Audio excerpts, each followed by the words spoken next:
Hospital में जब पार्थ नेहा से पूछता है कि अब आगे वो क्या करेगी, उसे लग रहा था कि सबके सामने मिला इतना बड़ा रिजेक्शन के बाद तो नेहा चाह कर भी ध्रुव के अब करीब नहीं जाना चाहेगी।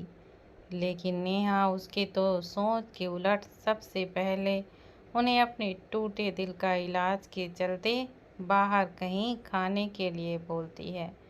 फिर नेहा सबको हैरान करते हुए भी कह देती है कि जैसे उसका दिल आज टूटा है वैसे ही ध्रुव का उस वक्त टूटा होगा जब सौम्या दीदी उसे छोड़कर चली गई होंगी। इसलिए आज ब्रेकअप पार्टी में मैं होस्ट होने के नाते अपने गेस्ट में ध्रुव सर को भी बुलाना चाहूँगी।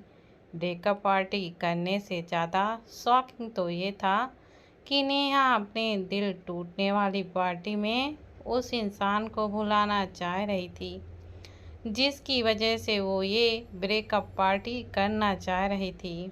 लेकिन अब नेहा को जो वो चाह रही थी उसे करने दिया जा रहा था। नेहा को कोई ज़्यादा चोट नहीं लगी थी, लेकिन उसने सुबह से ध्रुव को प्रपोज करने के चक्कर में अपना ब्रेकफास्ट से लेकर लंच स्किप कर दिया था। यही कारण था नेहा की थोड़ी कमजोरी का। अब भुक्कड़ इंसान अचानक से एक समय का भी मील स्किप कर दे तो कमज़ोर तो दिखेगा ही। रमन ने इस बार अपने न्यू खुले रेस्टोरेंट में ही नेहा के साथ पार्थ और पीहू को चलने के लिए कहा। सभी कुछ ही देर में रमन के न्यू रेस्टोरेंट में पहुंच चुके थे, लेकिन ध्रुव को वहां बुलाने पर अभी भी वो कुछ बहाना नहीं बना पा रहा था। आखिर वो क्या कहता कि ध्रुव को कि उसकी बहन अपने ब्रेकअप पार्टी में तुझे भी ट्रीट देना चाह रही थी। रमन हॉस्पिटल में जहां ध्रुव सेट चेंज करने गया था वहां देख चुका था, लेकिन उसे ध्रुव वहां पर कहीं भी दिखाई नहीं दिया था। ध्रुव कब हॉस्पिटल से चला गया किसी को पता भी नहीं चला। उधर जब हर कोई ध्रुव को यहाँ रेस्टोरेंट में बुलाने के बहाने पर बहाने दे रहा था, तब नेहा ही अपना फ़ोन निकालकर ध्रुव का नंबर मिला देती है। नेहा अब ज़्यादा देर इंतज़ार नहीं कर पा रही थी, क्योंकि उसके टेबल के सामने रमन ने उसकी पसंदीदा चीज़ें रखा दी थी। लेकिन नेहा ध्रुव के वहाँ आने का बेसब्री से इंतज़ार कर रही थी। ये ब्रेकअप पार्टी तो कहीं से भी नहीं लग रही थी, बल्कि ऐसा लग रहा था कि सभी प्रपोजल एक्सेप्ट होने की खुशी में इतना सारा फीस्ट एंजॉय करने वाले हैं। रमन बेचारा तो बस अपनी बहन को किसी तरह खुश देखना चाह रहा था, इसलिए उसने सिर्फ पार्टी शब्द को ध्यान में रखकर यहाँ का एक प्राइवेट रूम बुक करा दिया था। इस समय सभी के सामने खाना था, लेकिन सभी की गर्दन नेहा के डायरेक्शन में थे। सभी को ये चिंता थी कि क्या ध्रुव दोबारा नेहा का दिल ना कर तोड़ देगा। लेकिन उनके सोच के विपरीत नेहा के फ़ोन की पहली घंटी बजने से पहले ही ध्रुव उसे तुरंत ही उठा लेता है। ये कुछ ऐसा था कि वो खुद नेहा के फ़ोन के आने का इंतज़ार कर रहा था। नेहा, हेलो ध्रुव सर, अपनी प्यारी सी आवाज़ में कहती है, जिसे ध्रुव सुनकर बस हूँ कहता है। कहना तो वो बहुत कुछ चाहता था, लेकिन अब वो नेहा के आंसुओं की वजह नहीं बनना चाहता था। जिस वक्त नेहा के आंसुओं को उसने उस कमरे में गिरते हुए देखे थे, उस वक्त ध्रुव अपने दिल और दिमाग की जंग में बुरी तरह से फंस चुका था। वो चाह कर भी नेहा को उस वक्त अपने गले नहीं लगा पा रहा था, क्योंकि फिर उसे ये समझाना मुश्किल हो जाता कि उसके दिल में आखिर है क्या। नेहा तो उसके भी दिल में है, और शायद बहुत पहले से नेहा ने अपनी जगह भी बना ली है। लेकिन अभी भी ध्रुव के दिल में उसकी पुरानी बुरी यादें भी थी। प्यार का अंत उसने अपनी आँखों से देखा था, इसलिए वो उन यादों को दोबारा नहीं देखना चाहता था। लेकिन वो इस वक्त नेहा से भी दूर नहीं कर पा रहा था। वो खुश हो गया था जब उसने अपने फ़ोन पर चूहिया नाम को फ्लैश होते हुए देखा था। नेहा बिना डरे हुए कहने लगती है, सर, क्या आप आज से मुझसे दूर जाना चाहते हैं? क्या आप मुझसे हर एक रिश्ता तोड़ना चाहते हैं? क्या आप यही चाहते हैं कि मैं आपको अपनी शक्ल आज से ना दिखाऊं? क्या मेरे दूर जाने से आपको खुशी मिलेगी? नेहा नहीं जानती थी कि उसकी बातें ध्रुव के दिल को एक ब्रेकअप वाली फील दे रही थी। ध्रुव का दिल तो ऐसे बैठा जा रहा था जैसे नेहा उसका दिल तोड़ रही है और ब्रेकअप कर रही है, जबकि उनकी कहानी तो शुरू होने से पहले ही आज सुबह उसने तोड़ दी थी। इससे पहले ध्रुव कुछ कहता नेहा ही बोल पड़ती है, तो आप गलत हैं। आपने मेरा प्रपोजल कैंसिल किया था, लेकिन मैं आपको हमारी दोस्ती नहीं तोड़ने दूंगी। इसलिए अब आप जान लीजिए कि आपकी दोस्त सुबह से खाली पेट है। बहुत सारे चूहे अब उसे परेशान कर रहे हैं और अगर आप यहाँ इस रेस्टोरेंट में जल्दी नहीं आए तो ये चूहे कहीं मुझे। नेहा इसके आगे कुछ कह ही नहीं पाती क्योंकि उसे ध्रुव की हड़बड़ी में कहे हुए शब्द सुनाई दे जाते हैं जो कि कह रहा था, stay away from those red, I am coming there. Neha okay बोलकर अपना फ़ोन नीचे रख देती है, लेकिन तभी उसे अपने सामने सभी की घूरती हुई हैरानी भरी नज़रें दिखाई पड़ती हैं, जिसे वो एक पलक देखकर इग्नोर करके अपना खाने में कंसंट्रेट करने लगती हैं। नेहा अपने दिमाग में प्लान बना रही थी कि जैसे ही ध्रुव सर यहाँ आएंगे तो कौन कौन सी रेसिपी से अपने पेट में कूद रहे चूहों को शांत करेगी। जैसे नेहा अपने टेबल पर रखे हर एक चीज़ को देखने में टाइम पास कर रही थी, वैसे ही उसके आसपास बैठे लोग हैरानी से उसकी हरकतें ही देख रहे थे। अब वो भी बिना नेहा के कुछ शुरू करें कैसे खा सकते थे।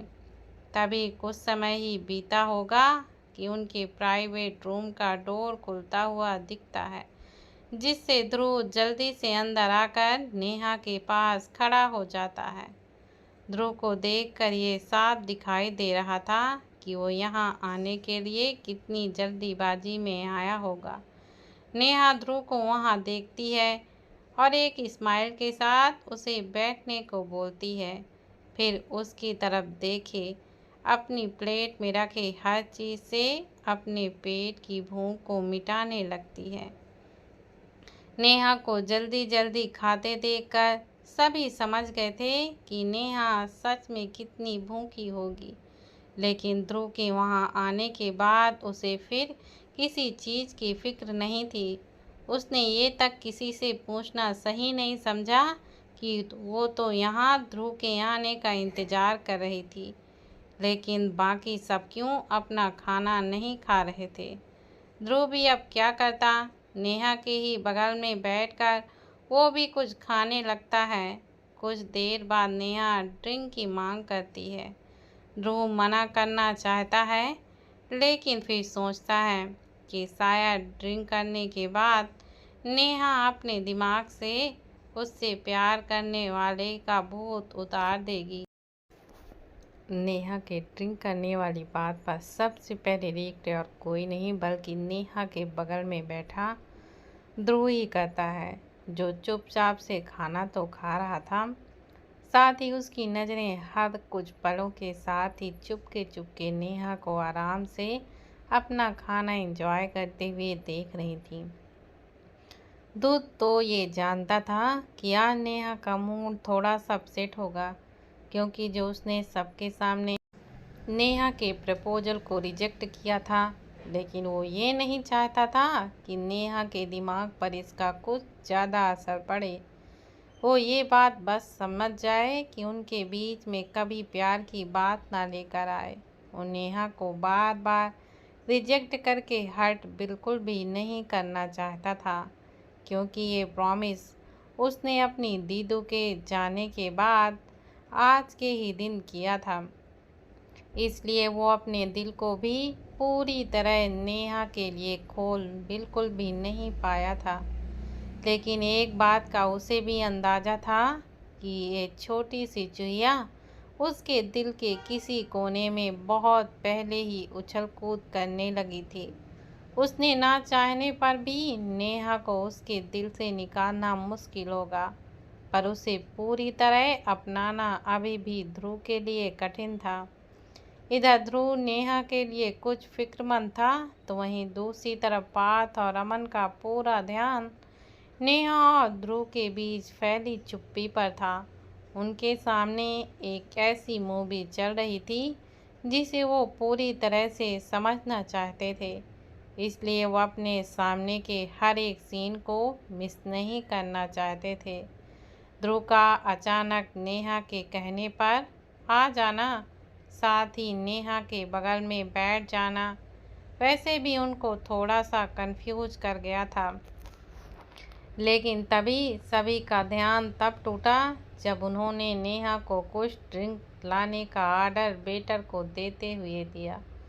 वेटर वहां आकर नेहा के बगल में खड़ा हो गया था, लेकिन इससे पहले नेहा कुछ कहती, शांत बैठा ध्रुव उस वेटर को कहता है, लीव। ध्रुव अपनी आंखों से ही वहां से जाने का इशारा कर देता है। ये कोई फ्रेंडली इशारा को कहीं से भी नहीं लग रहा था, बल्कि जब उस वेटर ने वहां अपने बॉस रमन के साथ जाने माने ध्रुव सिंघानिया को देखा था, तो वो तो तभी से थोड़ा घबरा सा गया था कि कहीं उससे आज अगर जरा सी भी गलती हुई तो उसका इस रेस्टोरेंट में आखिरी दिन होगा। अब ये देख कर नेहा हैरानी से उस वेटर और ध्रुव की तरफ देखती है। अरे उसने तो अभी तक ऑर्डर भी नहीं दिया था और उस वेटर को ध्रुव सर ने आखिर क्यों भगा दिया। नेहा उस वेटर से कहती है, सुनिए, मुझे अभी ऑर्डर देना है, आप मेरा ऑर्डर लिए बिना कैसे ही जा सकते हैं। वो बेटा रुक तो गया था, क्योंकि उसे ये नहीं पता था कि रमन मल्होत्रा और ध्रुव सिंघानिया के बीच में बैठी वो लड़की आखिर थी कौन। क्या ये भी इन्हीं परिवारों की तरह कोई अमीर शख्स थी जिसे ऑफेंड करना उसके बस में नहीं था। आज ही तो उसे और उस जैसे सभी स्टाफ को ये समझाया गया था कि यहाँ इस रेस्टोरेंट में रमन और उनके जान पहचान वाले लोगों के साथ किस तरह ट्रीट करना है। इसलिए वो बेटा तो रुक गया, लेकिन फिर उसे अपने पीछे से वही आवाज़ सुनाई देती है जो कह रही थी, सर ये ड्रिंक मैं अकेले थोड़ी नहीं, बल्कि सभी लोग थोड़ी थोड़ी ट्राई करेंगे, आप चाहो तो आप। लेकिन तभी ध्रुव, जिसने नेहा से अब तक कुछ भी ज़्यादा नहीं बोला था, वो बोल पड़ता है, बिल्कुल भी नहीं, मैं तुम्हें अलाउ नहीं करूँगा। तुम्हारा टॉलरेंस लेवल बहुत कम है, साथ ही तुम्हें ड्रिंक करने के बाद कुछ होश भी नहीं रहता। व्हाट? पर आपको कैसे पता कि मैं ज़्यादा ड्रिंक टॉलरेंस नहीं कर पाती? मैंने आपके सामने तो कभी नहीं पी, नेहा ध्रुव से हैरानी के साथ कहती है। ये बेशक सच था, अब तक नेहा ने जब भी गलती से ड्रिंक ली थी वो उसे किसी न किसी ने पिलाई होती थी, जिससे उसको पीने के बाद नेहा को वाकई में कुछ होश नहीं रहता था। नेहा तो ये भी नहीं जानती थी कि कई बार ध्रुव ने उसे इसी ड्रिंक में किस किया था, साथ ही जैसे तैसे अपने आप को नेहा के कुछ ज़्यादा करीब आने से रोका भी था, क्योंकि नेहा इंटॉक्सिकेटेड ड्रंकन स्टेज में बहुत ही ज़्यादा आकर्षित लगती थी, जैसे कोई कली पूरी तरह गुलाब की खुशबू के साथ ही उसके कोमल एहसास को लेकर बैठी हो। ध्रुव और नेहा के डिस्कशन पर रमन और पार्थ के भी कान खड़े हो जाते हैं। जहाँ तक पार्थ को याद था कि नेहा ने आज तक कोई ड्रिंक नहीं किया था, और अमन को तो बस इतना पता था कि एक बार गलती से नेहा को ध्रुव के फार्म हाउस में ड्रग्स दिया गया था। बेशक ड्रग्स भी इंटॉक्सिकेट में आता है, लेकिन उसे ये याद नहीं था कि उसने ध्रुव और नेहा को कभी इस स्टेज में देखा हो। ये बात तो उसे भी नहीं पता था कि नेहा का टॉलरेंस एल्कोहल को लेकर कम है। लेकिन अपने ऊपर घूरती नज़रों, साथ ही नेहा के सवालों को सुनकर ध्रुव सबको इग्नोर करके जल्दी जल्दी से अपना खाना फिनिश करने का सोचता है। अब वो यहाँ डिटेल्स में नहीं बता सकता था कि उसने तो सच में नेहा को उस स्टेज में देखा है, यहाँ तक कि खुद को भी व्यक्ति से रोका हुआ था। तभी ध्रुव को अचानक अर्पित का कॉल आ जाता है और वो वहाँ से इसी बहाने के साथ बाहर निकल जाता है। उस कॉल में ऐसा कुछ तो नहीं था, लेकिन ध्रुव जानबूझकर अर्पित को किसी न किसी बात पर फ़ोन पर ही रुकने पर मजबूर कर रहा था। वो चाह रहा था कि जिस वक्त वो अंदर जाए, नेहा के सवाल और सभी की घूरती नज़रें नीची हो जाएं। वहीं दूसरी तरफ अर्पित अपनी बात ख़त्म कर चुका था, लेकिन उसके बॉस फ़ोन भी नहीं काट रहे थे और खुद ध्रुव का फ़ोन काटना कुछ ऐसा होगा कि अगले दिन ध्रुव ही उसका पत्ता काट दे। काफ़ी देर बाद ध्रुव अपनी घड़ी में समय देखता है तो ऑलरेडी उसे बाहर निकले हुए आधे घंटे से भी ज़्यादा हो गया था और ये वक्त भी हो चला था लड़कियों का उनके हॉस्टल जाने का।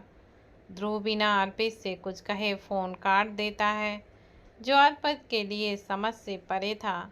उसे लगा था शायद कहीं धोखे से फ़ोन ना कट गया हो, इसलिए दोबारा ध्रुव को कॉल लगाकर पूछना चाहता था कि सर, क्या ये फ़ोन आपने काटा है या किसी गलती से कट गया है। लेकिन ध्रुव उसका फ़ोन उठाकर खुद कह देता है, कितना बोर कर देते हो, अब मुझे पूरी रात फ़ोन मत करना, आज बहुत ज़्यादा बातें हो गई हैं।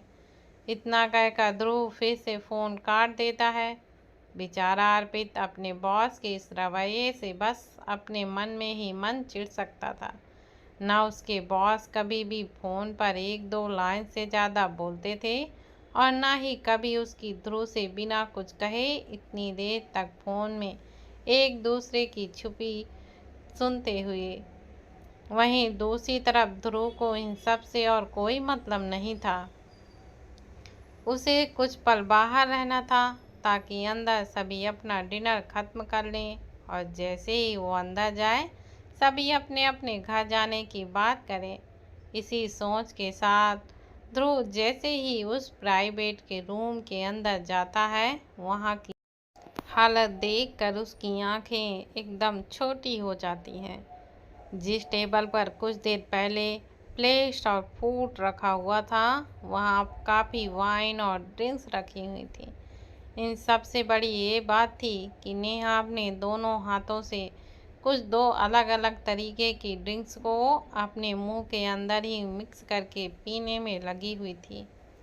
वहीं उसके सीट पर अब्बास बैठा हुआ था, जो नेहा की नकल करके, या ये कहा जाए कि उसकी नकल करके ही नेहा दो ड्रिंक करने में लगी हुई थी। फर्क बस इतना था कि पीहू और अमन दोनों उन नमूनों को देखकर अपना सिर पकड़ के बैठे थे। ध्रुव को समझ ही नहीं आ रहा था कि आखिर ये दोनों नेहा और पाद को रोक क्यों नहीं रहे थे। ध्रुव जल्दी से अंदर आकर नेहा की एक बोतल, जो बिल्कुल खाली होने की कगार पे थी, उसे छीन लेता है, जिसे देखकर नेहा बुरी तरह से चिड़चिड़ा जाती है। आखिर आज वो पहली बार ही तो अपनी ज़िंदगी में कुछ ड्रिंक्स को ट्राई करना चाहती थी और ध्रुव ने उसकी इस चाहत को भी छीन लिया। नेहा तुरंत उठकर अपनी बोतल लेने को होती है, पर इतनी देर बैठे रहने, साथ ही जल्दी असर करने विथ ड्रिंक के असर के कारण वो खड़े होते हुए लड़खड़ा जाती है, जिसे ध्रुव तुरंत पकड़कर संभाल लेता है। ध्रुव समझ गया था कि नेहा का वो टॉलरेंस लेवल ब्रेक हो गया है, इसलिए वो रमन को सुनाना चाहता था। लेकिन वो देखता है कि नेहा और पार्थ दोनों नशे में आ चुके हैं।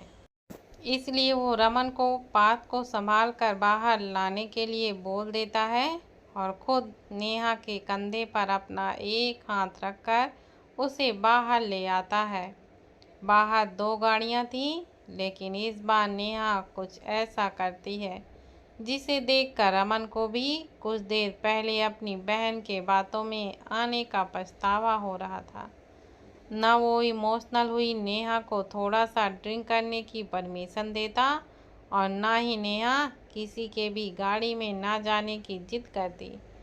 ध्रुव के लिए वैसे भी नेहा को संभालना मुश्किल हो रहा था कि उसका छोटा भाई भी नशे में नेहा के हर बात पर ऐसे सपोर्ट कर रहा था जैसे दोनों ट्विंस हों। नेहा बार बार ध्रुव को उसे पीठ पर बैठाकर हॉस्टल छोड़ने को कह रही थी और जब देखती है कि उसकी बातों का कोई भी सीरियस नहीं ले रहा है तो वहीं रोड पर अलथी पलथी बनाकर बैठ जाती है और अंत में थक हार कर ध्रुव को नेहा कोई इस जिद का पूरा करना ही पड़ता है।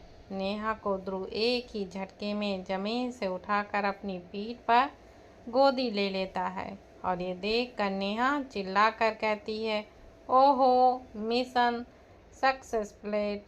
तभी पार्थ, जो नेहा का हर बात में साथ दे रहा था और जिसने नेहा से डबल ड्रिंक भी कर ली थी, वो भी ध्रुव के पास आकर अपने दोनों हाथों को फैलाकर कहता है, नाउ इट्स माई टर्न। मुझे भी घर गाड़ी में नहीं जाना है। ध्रुव की बाहें चढ़ जाती हैं। अब ये भूत को वो कहाँ ला देगा। और ना वो नेहा था जिसे गोद में उठाकर वो करीब आधे घंटे के सफ़र वाले रास्ते में उसे गोद में उठाकर ले जाएगा। ध्रुव घूर कर पार्थ को देखता है और गुस्से से कहता है, तुम्हारे पास दोनों टांगे हैं, ज़्यादा ही चलने का मन है तो अपने टांगों से चलकर जाओ या चुपचाप पीछे की 2 गाड़ियों में से किसी एक में बैठ कर जाओ। पार्थ अपने सामने एक भेदभाव देख कर रहा था क्योंकि उसके सामने नेहा की भी तो 2 टांगें सामने नजर आ रही थी जिन्हें तो उसके भाई ने खुद पकड़ा हुआ था और उसकी टांगों से खुद ले जाने की बात कर रहे थे। पार्थ नेहा की तरफ इशारा करते हुए कहता है, फिर ये कहाँ क्या कर रही है। जिस पर ध्रुव सिर्फ इतना कहता है, बिकॉज सी कम फास्ट। इतना कहकर ध्रुव नेहा को अपने पीठ पर लादे आगे बढ़ जाता है। उसे वहां रुककर पार्थ या किसी और के सवालों के जवाब बिल्कुल भी नहीं देना था। नेहा आज उदास थी। वही सोचकर ध्रुव नेहा की छोटी सी बात को मानकर उसी ही तरह नेहा को अपने पीठ पर लिए कॉलेज की तरफ निकल जाता है। नेहा के चेहरे पर एक बड़ी सी मुस्कान थी, साथ ही वो बार बार पीछे पलटकर पार्थ को अपनी जीभ निकाल निकाल कर चिढ़ा रही थी। अब ये सवारी तो उसी को मिली जो पहले आया था। कुछ देर बाद नेहा अपने दोनों हाथों को ध्रुव के गर्दन के पास लपेटकर ध्रुव के कानों में कहती है, आई एम सॉरी अगर आज नेहा की वजह से आपको आपके पास्ट की कड़वी यादें आईं। नेहा कभी आपको हर्ट नहीं करना चाहती थी। नेहा को ज़्यादा बुरा नहीं लगा, बस अपने अंगूठे और एक अंगुली से थोड़ा सा इशारा करते हुए कहती है, बस इतना सा हर्ट हुआ, पर ये तो प्यार का दर्द है, इसलिए कड़वा नहीं बल्कि मीठा लगा। नेहा के पतले पतले हाथ ध्रुव के गले को अच्छे से पकड़े हुए थे, साथ ही उसका चेहरा ध्रुव के एक तरफ आकर उसके गालों से चिपका हुआ था। नेहा नहीं जानती थी कि ध्रुव के कानों में कहने से वो खुद ध्रुव के काफ़ी करीब आ जाएगी। इतना कि उसके गाल ध्रुव के गालों की छोटी मोटी बियर्ड से भी चुभने लगेंगे। ध्रुव नेहा की गर्म सांसें अपने गालों के पास महसूस कर सकता था। दोस्तों, अगर आप लोगों को मेरी यह कहानी पसंद आ रही है तो प्लीज़ आप लोग चैनल को ज़्यादा से ज़्यादा सब्सक्राइब करें, लाइक करें और अपने कमेंट ज़रूर करें, जिससे कि मैं आपके लिए इसी तरह कहानियाँ लाती रहूं। आज के लिए इतना ही, बाकी का कल। तब तक के लिए बाय बाय।